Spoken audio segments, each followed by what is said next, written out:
Right, మనతో పాటు Osmania university నుంచి వెంకట్ ఉన్నారు. ఒకసారి మాట్లాడే ప్రయత్నం చేద్దాం. ఏంది బ్రదర్, ఒక పక్క ఆయనేమో క్రిమినల్ వేస్ట్ విద్యార్థులు అని చెప్పి ఇంజనీరింగ్ విద్యార్థులని కావచ్చు, నిరుద్యోగులు జాబ్స్ అడిగితే వాళ్ళని అందాదుకి సావురి ఎండ్రిందాకి సావురి అని చెప్పి మాట్లాడుతుంటే మీరేమో ఫీజు రియంబర్స్మెంట్ డిమాండ్ చేస్తున్నారు. ఇది ఏంది పరిస్థితి, ఎట్లా ఉండబోతా ఉంది?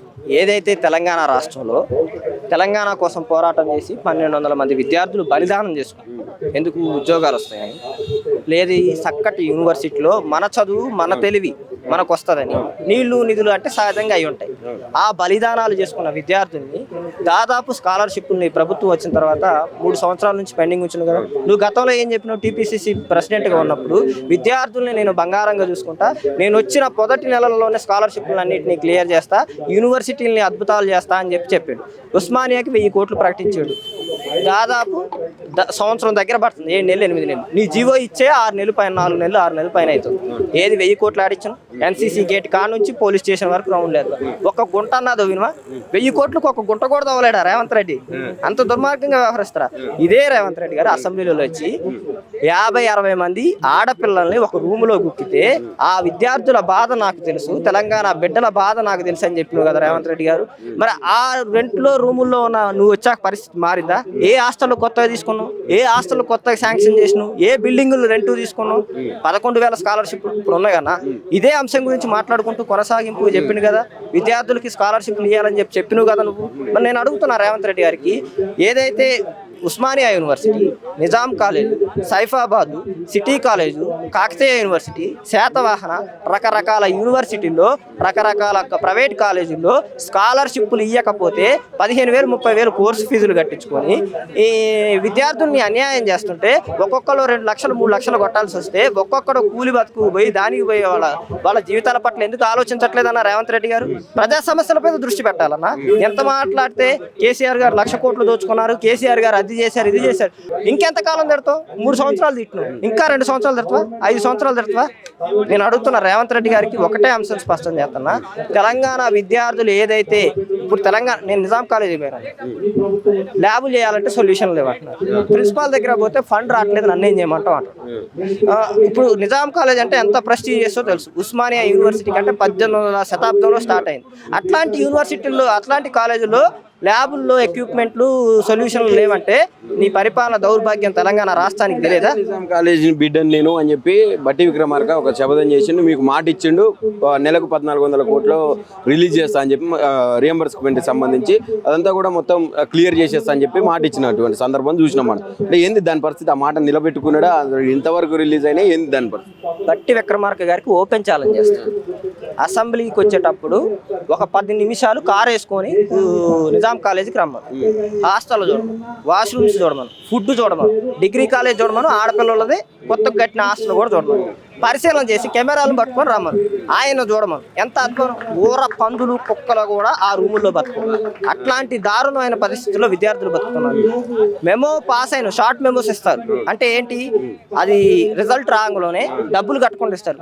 ఇప్పుడు నిజాం కాలేజ్ పరిస్థితి ఏంటంటే, నువ్వు ఏదైతే కోర్స్ ఫీజులో సగం కడితేనే ఆ మెమోలు చూపించే పరిస్థితి. నువ్వు పాస్ అయిన వాళ్ళకి కూడా అసలు విలువనే లేదు, వాళ్ళకి అసలు స్కిల్స్ లేవు, ఫామ్ కూడా అప్లికేషన్ ఫామ్ కూడా నింపరాదని చెప్పి మాట్లాడుతున్నాడు. క్రిమినల్ వేస్ట్ అంటున్నాడు రేవంత్ రెడ్డి. రేవంత్ రెడ్డి గారు పొలిటికల్ స్క్రాప్, తెలంగాణ దిగజారుడు రాజకీయాలకు ప్రత్యేక అయ్యింది. సరే, నువ్వు అన్నట్టు ఫామ్ నింపడం రాదు కదా, ముఖ్యమంత్రి నీ దగ్గర అధికారం ఉందిగా, నువ్వేం చేయాలి? బాధ్యతాయుతంగా దాన్ని నిర్మాణం చేయాలి. నువ్వు తెలంగాణ బిడ్డలో ఇదని చెప్పాలి. అంటే ప్రపంచ యూనివర్సిటీలకి ప్రపంచ కంపెనీలకి నువ్వేమి నినాదం ఇస్తున్నావు? మా తెలంగాణ యువతలో శక్తి లేదు, మీరు మా దగ్గరకు రావద్దని నువ్వు పిలుపునిస్తున్నావా? ముఖ్యమంత్రిగా ఇప్పుడు మన అమ్మ ఉందన్న, మన ఇంట్లో కష్టాలు ఉన్నాయి, కొన్ని దాచుకోవాలి. బహిరంగంగా ఏం చెప్పాలో ఏం చెప్పకూడదో నీకు తెలిసి ఉండాలి. ఇప్పుడు నేనేమంటున్నా, నువ్వు పొలిటికల్ క్రిమినల్, పొలిటికల్ స్క్రాప్, నువ్వు అధికారాన్ని, నువ్వు తెలంగాణ రాష్ట్ర ముఖ్యమంత్రిగా అర్హత ఉండటం లేదు, నువ్వు దిగిపో అంటే దిగిపోతావా? నీకు బాధ్యత ఇచ్చారు.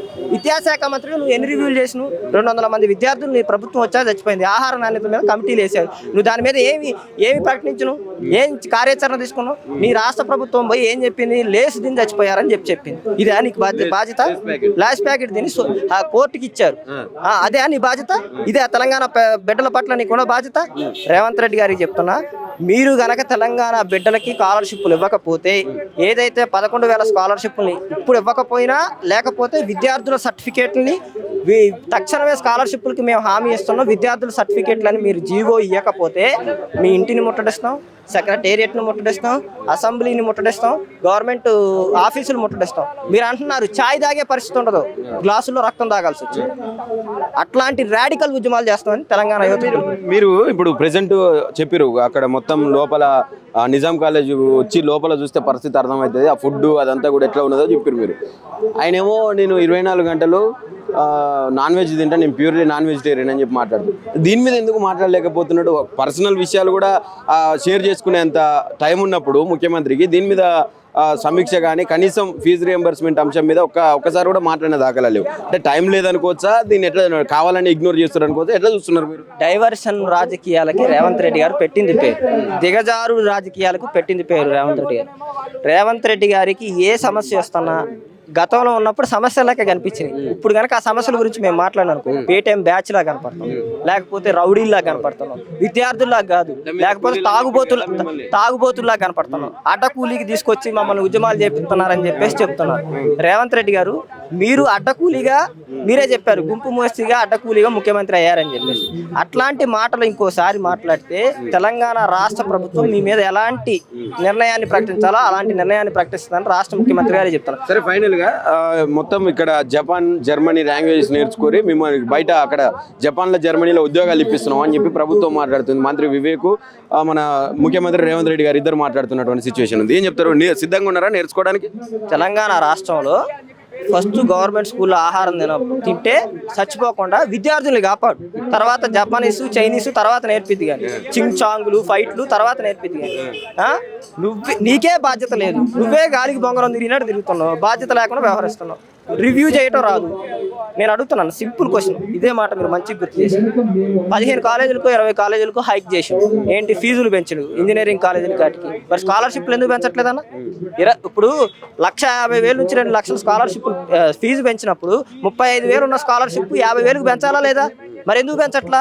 ఇది ప్రజాపాలన కాదు, పర్సంటేజ్ల పాలన. రేవంత్ రెడ్డి గారికి పరిపాలన మీద అవగాహన లేదు, పరిపాలన గురించి తెలియదు.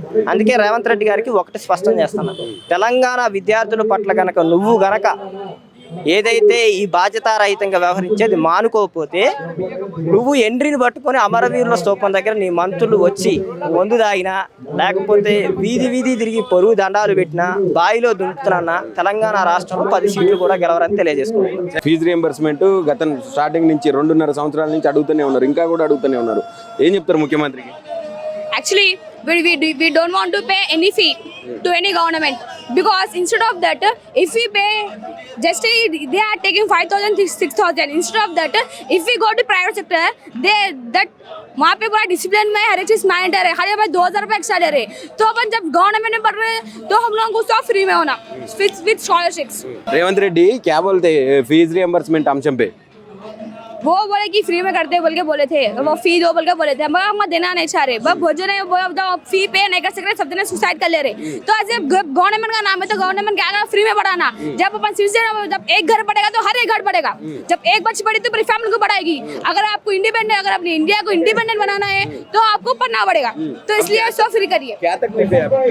तकलीफ है, और फीस पे करने में तकलीफ हो रही है भाई.